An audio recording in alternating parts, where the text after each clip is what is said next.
Hello and welcome to the Muppet of the Month. Oh, it's a good one this month.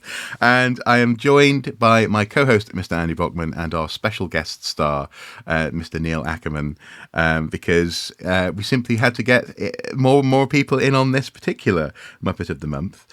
This month, though, has been a biggie for Muppets, has it not?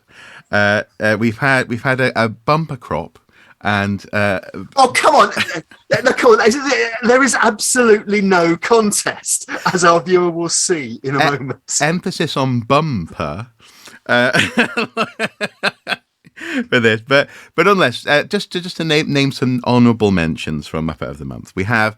Of course, there's the history TikToker who's going round at the moment, doing the rounds, who's claiming that ancient Rome didn't exist, and apparently is getting backlash from academics. I've been asked to comment on it personally.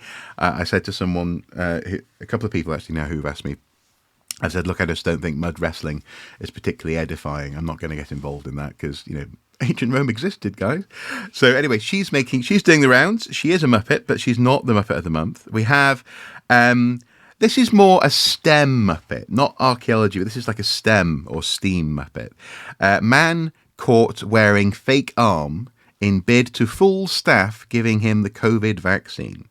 This is a man in Italy near Turin who decided to go in with presumably some sort of rubber or, what's the word? The stuff you use for baking type arm. And try to fool the doctors, but instead he was caught. Silicon, that's it, a silicon arm he was using. And then also one final honourable mention, which I thought you'd appreciate, Andy, would be the amazing conceptual love child of Mr. Monopoly Man and a Dickensian villain himself, Jacob Rees-Mogg. Writing into the parliamentary record a completely fictitious saint a couple of days ago, Saint Aethel Gifu or Yifu, depending on how you want to go with the old English. She didn't exist, but there she is now, part of the parliamentary record. But of course, history and archaeology are not political. Stay in your lane. Don't comment on this, archaeologists. Rant over. Anyway, guys, there are actually 3 presenters for this segment, by the way, people. Don't worry. And so I'm going to invite Andy to describe to us in excruciating detail who our Muppet of the Month is and what exactly happened to this poor unfortunate soul. Our Muppet of the Month this month is thankfully anonymous and will remain so. Okay. You'll see why in a moment. Look, all I could do is go straight to the horse's mouth, which is Gloucestershire Live, and is that what they call it? Their report that was this was published. This is their story that was published on the. This is their story that they published on the 3rd of December, which, for reasons which our viewer will see, went rapidly viral. And led to any number of hashtags, which it was an early Christmas present, Easter present, birthday present, you name it. Yeah. It's the kind of story that people will dine out on in future who will have been directly involved. Quote. The bomb squad was, and I emphasise the word bomb. Bomb squad was called to Gloucestershire Royal to Gloucestershire Royal Hospital on Thursday, December 2nd, after a patient was admitted with a mortar shell stuck in his rectum. Yes. Troops from 11 Explosive Ordnance Disposal Regiment rushed to Gloucester Hospital after being notified by the police that, quote, the patient had presented with a munition in his rectum. The man was a military enthusiast who found the shell while clearing out, but somehow, quote, tripped and fell onto the 57mm piece of army ordnance that had landed him in hospital, according to The Sun. The 57mm round was used by the Royal Artillery in the Second World War as an anti-tank round, although it would later also be used by British tanks in North Africa.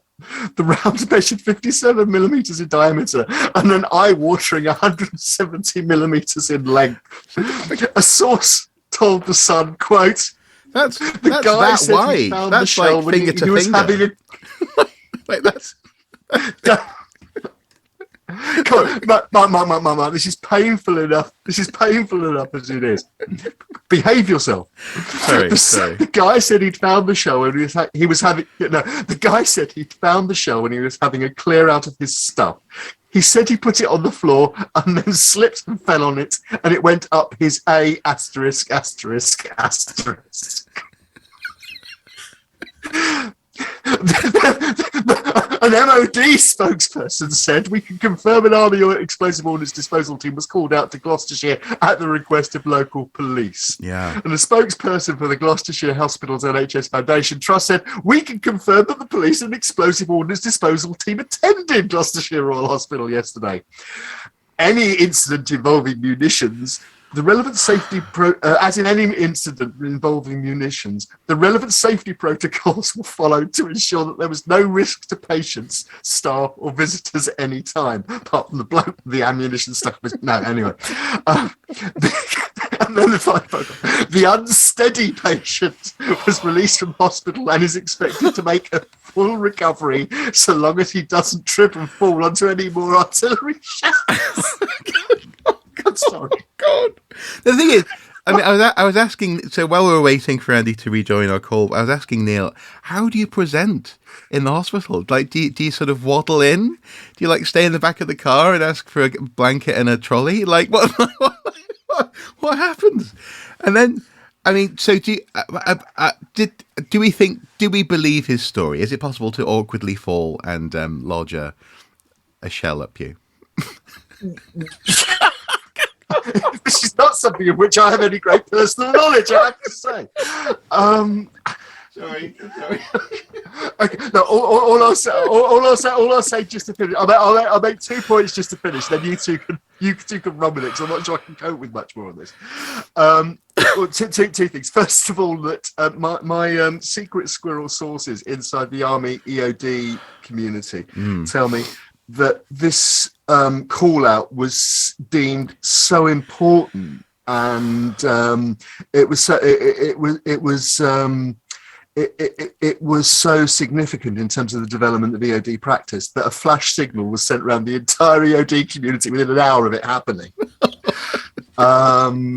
So talk about the hurt locker. Absolutely. This is going to be Hurt Locker 2, the sequel. Oh God! So yeah. Sorry.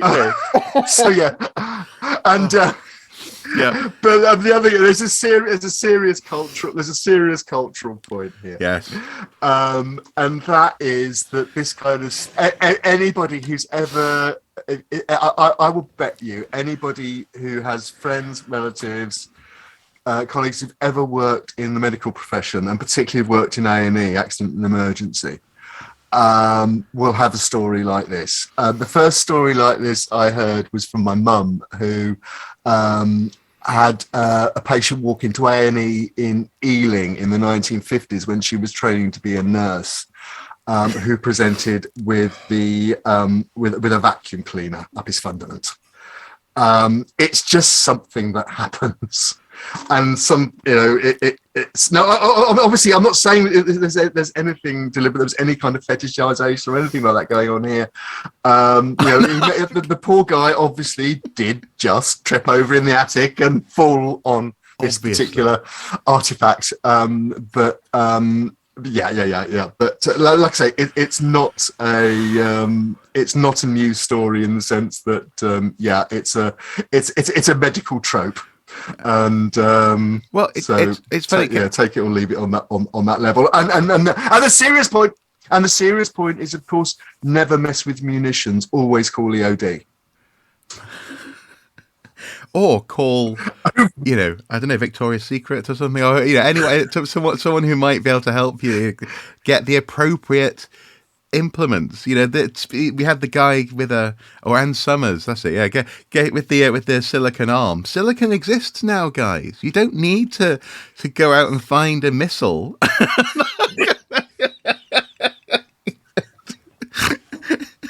I think as well, if you do have any kind of live munitions stuck inside you, don't wander into a massive hospital that you're risking blowing up. Well, because the thing, Mrs. I said this to Neil before. That Mrs. Soup said to me, he could have died, and I was like, no, he could have been vaporized. He just. It would have been like seeing a little a paint bomb go off. Oh my goodness! So briefly, I don't know if it actually became a hashtag, but I certainly saw Bum Squad going around on Twitter. It certainly became a hashtag. It certainly became a hashtag. I suppose just you're the conflict archaeologist, Andy. Is this a thing? Like, do people actually, are they really into their munitions in that way? Because okay. I can't imagine falling on a. I can't imagine it. I just can't. So, is it? Have you? Go on. Well, look. So, I mean, look. Just looking at a case of again, obviously this poor individual. The comments below the line in the Gloucester Live story. I mean, a case of shell shock. Somebody suggests. What a bummer. Somebody else suggests. Somebody else said it's Gloucester, folks. All sorts of strange things happen there. Dear. Was it self-guiding? Look, yeah. Yes, yeah, and someone else suggests, someone else suggests that that's rather a radical treatment for constipation. But and somebody else said he was probably listening to Elton John's Rocket Man at the time. No, but seriously, I mean, I was demonstrating that before, but it was 57 millimeters, so that's fingernail to fingernail on that. That's a really big thing. And yes, I suppose an indirect answer to the question I just asked you, Andy, would be to say that there is the thing on the internet which is called Rule 34. Rule 34 is if something exists, then there is almost certainly some element of pornography catering to that thing. So there may well be people. I suppose we don't want to imply that this guy didn't just trip and fall and accidentally lodge himself on a weapon.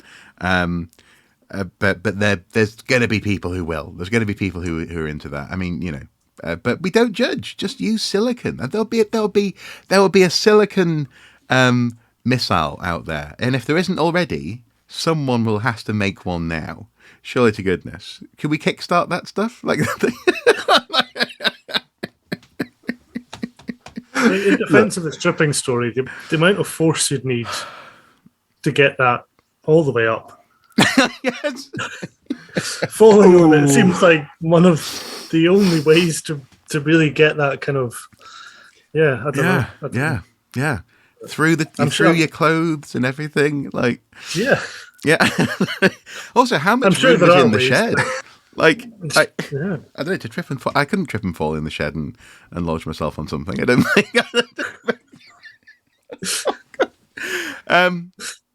Any final word, Andy? Just to bring us back down to being serious for a second. Is there anything? I'm not sure I can bring us back down to being serious, but there is obviously working in conflict archaeology, munition safety is an absolutely critical part of what we do. We couldn't work on sites if we weren't extremely careful about what we might find. Oh, so are they going to add a page to the manual now? Well, I think our friends at 11 EOD have probably already added it. Actually, and in fact, it's probably out as their Christmas card. No, in all seriousness, I mean, there've been a number of cases of people messing with militaria, and it's ended rather unfortunately. This person was lucky, and apparently it was an inert round. In fact, in the end, when they came to look at it. Oh, okay.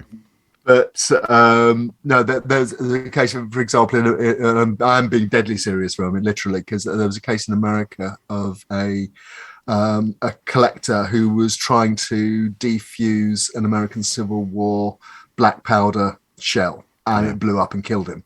Yeah. There was another case in France where a military enthusiast was again trying to defuse a shell, blew himself up and spread a lot of his collection, much of which was still lying across most of the local village, and the local gendarmerie was nearly a week clearing it up. Wow. So this stuff can be really serious. At the same time, and again, terribly sad story, that a Belgian military enthusiast also blew himself up while trying to defuse a World War I, I think it was, piece of ammunition. And when the gendarmerie and the police came to investigate that, they discovered that he'd been doing this while wearing women's clothes. Well, Rule 34. There we go. Rule 34. Wow. Well, Merry Christmas, everyone. Thank you for that. We're going to end on that. This is the last watching. On that bombshell, exactly. Oh dear. Well, hopefully that's been a wee bit of fun for you, Neil. Hopefully it's been interesting for you guys at home. And have a great festive time. Enjoy however you can, and at the very least, hopefully we can all find some time to relax. I know that you're a very busy dad, Neil. Yeah, and just another way in which he's a wonderful human being. Anyway, thank you for your time, Neil. Thank you, Andy. Until next time, guys at home, do take care. Bye bye. Bye bye.